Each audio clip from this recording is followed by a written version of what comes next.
Good morning, students. Today we will explain you Newton's second law is the real law of motion. देखिए जो हमने Newton के तीन law आपको पढ़ाए हुए हैं उसमें से कौन सा रियल लॉ ऑफ मोशन है वो है Newton's second law of motion. तो वो हमें कैसे पता चलेगा कि न्यूटन का जो सेकंड लॉ है वही रियल लॉ ऑफ मोशन है। तो उसका मैं आपको कारण बताता हूं कि न्यूटन के सेकंड लॉ से फर्स्ट लॉ भी बन जाता है और थर्ड भी बन जाता है, तो फिर वो रियल लॉ हुआ ना। तो वही हम बताएंगे और एक तो पहले हम उसको कारण बताते हैं। Newton second law is the real law of motion because उसका हमें कारण लिख के बताना पड़ेगा। Because both Newton's first law and third law दोनों जो रहते हैं, क्योंकि तीन तो टोटल है, फर्स्ट सेकंड थर्ड, लेकिन सेकंड से फर्स्ट भी बन सकता है और थर्ड भी बन सकता है। वही हम लिख रहे हैं कि ऐसा क्यों है कि न्यूटन के सेकंड लॉ को ही रियल लॉ बोला गया है, क्योंकि because both Newton's first law and third law can be obtained from the second law. ये हम इसका कारण लिख रहे हैं, कैन बी ऑब्टेन्ड। ऑब्टेन्ड मतलब वहां से बनाया जा सकता है, obtained from the second law. क्योंकि एज फॉलोस और उसको करके भी दिखाना है एज फॉलोस, क्योंकि न्यूटन का फर्स्ट लॉ भी बन सकता है और थर्ड भी बन सकता है। कहां से? सेकंड से। तो तभी तो सेकंड लॉ को हम रियल लॉ बोल सकते हैं। तो जैसे कि नंबर 1 ऐसे करके हम Newton's first law from second law. Newton's, क्योंकि लॉ तो न्यूटन की है, Newton's first law from second law. देखो बेटा, सेकंड लॉ से हम फर्स्ट लॉ बना के दिखाते हैं पहले। तो उसके लिए क्या करेंगे, वो तो नेचुरली हमें सेकंड लॉ ही लिखना पड़ेगा। तो by Newton's first second law, by Newton's यहां पे लिखेंगे हम Newton's second law of motion.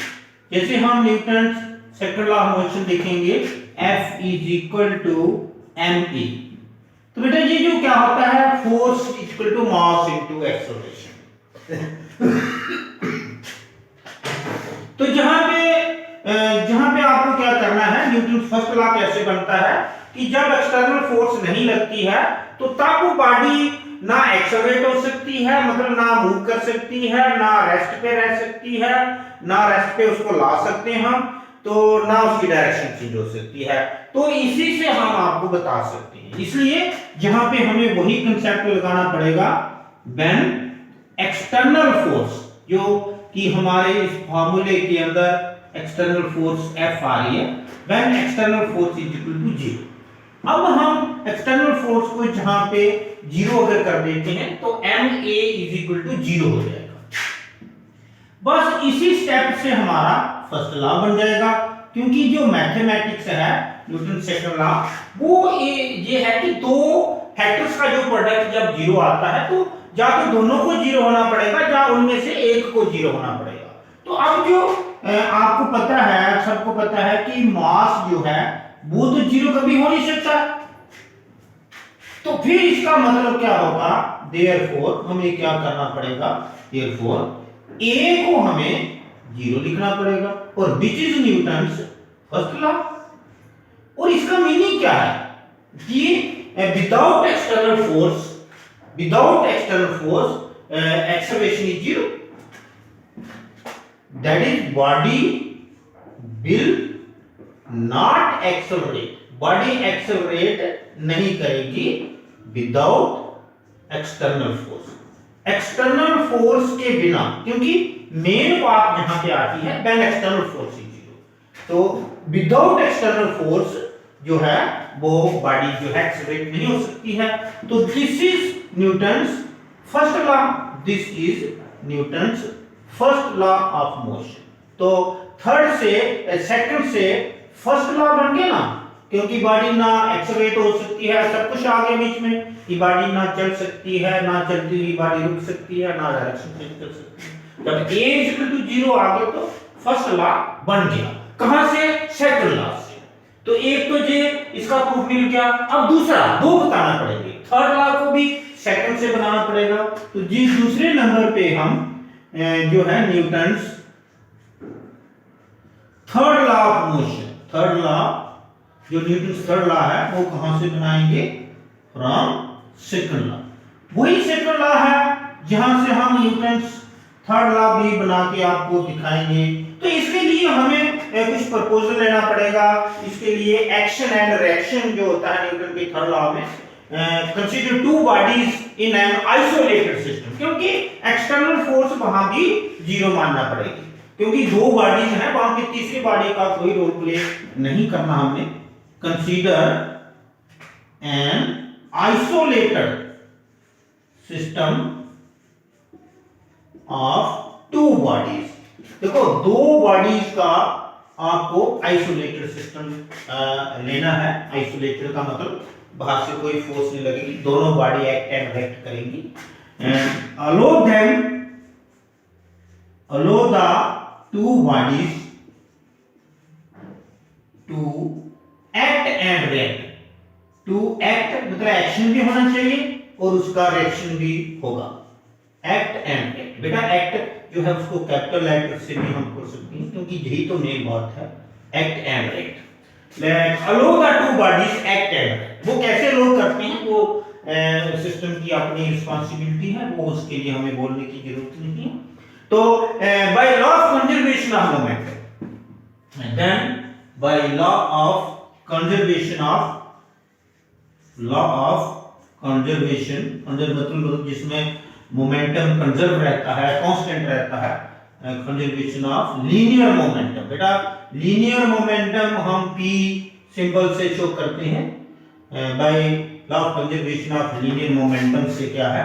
Delta p1 plus delta p2 equal to 0 की change of momentum of first body plus change of momentum of second body, दोनों का जो change of momentum है total वो 0 आना चाहिए। Total momentum equal to 0, change of momentum मतलब total momentum constant रहता है, जिसको हम इन अदर वर्ड्स हम बोल सकते हैं change of momentum of first body plus change of momentum of second body. तो टोटल चेंज ऑफ मोमेंटम जो है वो 0 है।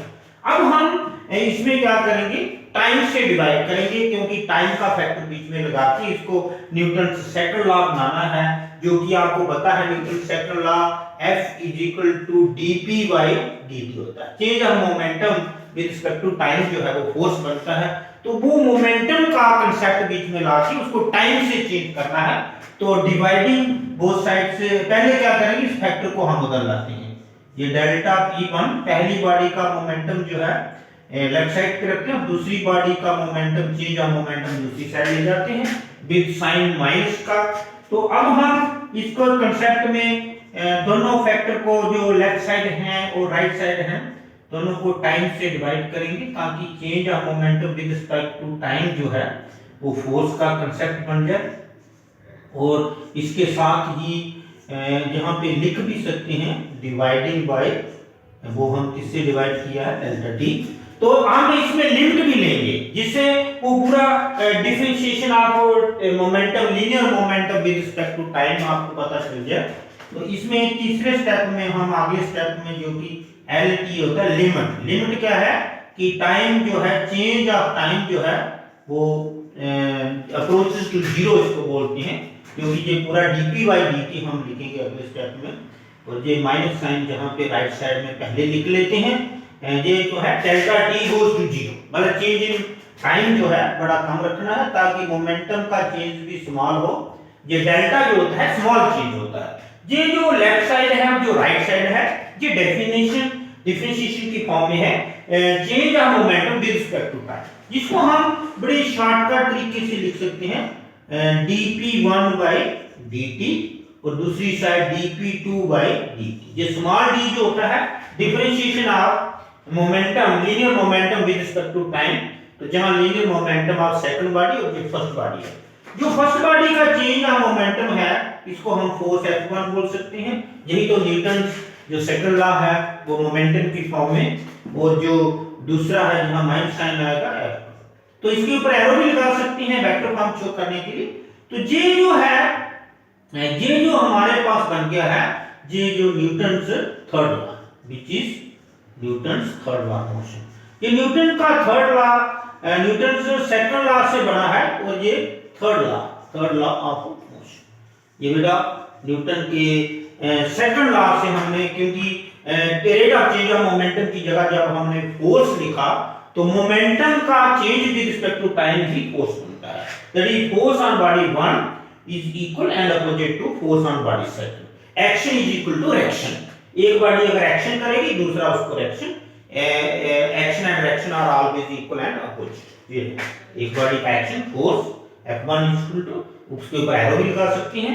तो देखिए ये आज का जो कितना बड़ा मतलब छोटा टॉपिक है और बड़ा इंपॉर्टेंट है कि एक तो आपको पूछा जा सकता है कि कौन से तीन लॉ में से कौन सा लॉ है जिसको हम रियल लॉ बोल सकते हैं। वो है Newton second law. Newton first law, second law, third law, तीन लॉ है ना। तो उसमें जो सेकंड है उसको रियल लॉ बोलते हैं। और क्यों बोलते हैं वो हमने कारण बताया है, क्योंकि न्यूटन का फर्स्ट लॉ भी सेकंड से बन सकता है और थर्ड भी बन सकता है। तो फिर पहले हमने फर्स्ट बनाया जिसमें न्यूटन जो सेकंड लॉ है F इक्वल टू ma की फॉर्म में लेना पड़ा। तो उसमें हमें एक्सेलरेशन जीरो बता दी, क्योंकि मास तो जीरो हो ही नहीं सकता, कांस्टेंट स्केलर क्वांटिटी है, law of conservation of mass भी होता है। तो जिसमें एक्सेलरेशन जीरो होगी जब हमने एक्सटर्नल फोर्स को जीरो किया, जिसमें न्यूटन फर्स्ट लॉ का पूरा कांसेप्ट दिख रहा है कि body will continue in the state of rest of uniform motion unless some external force is applied। सारा बात एक्सटर्नल फोर्स का है। जब तक एक्सटर्नल फोर्स ना लगे कोई बॉडी मूव नहीं कर सकती, ना एक्सीलरेट हो सकती है। जैसे हमने एक्सटर्नल फोर्स को जीरो किया तो एक्सेलरेशन जीरो हो गई, तो वो न्यूटन फर्स्ट लॉ बन गया ना सेकंड से। फिर इसी तरह से थर्ड बनाने के लिए हमने क्या किया, टू बॉडीज, एक आइसोलेटेड सिस्टम लिया। कंसीडर एन आइसोलेटेड सिस्टम का मतलब दो ही बॉडीज एक दूसरे को एक्शन एंड रिएक्शन करेंगी। तो टू बॉडीज ली है और allow the two bodies to act and react. तो then by law of conservation, then by लिख सकते हैं यहां पे हम, then by law of conservation of, then by law of conservation of sorry linear momentum, not touch. तो वो change of momentum of first body plus change of momentum of second body equal to zero, मतलब total momentum जो है उसका change zero लाया है। तो ये एक टर्म जहां रखी दूसरी साइड लेगी, तो टाइम से हमने चेंज देखा तो वो न्यूटन का सेकंड लॉ का कांसेप्ट लगा के न्यूटन का थर्ड लॉ बना दिया। तो ये था आज का कि रियल लॉ ऑफ मोशन क्या है, वो है न्यूटन सेकंड लॉ, और उसके साथ प्रूफ भी कर दिया। ये आज का।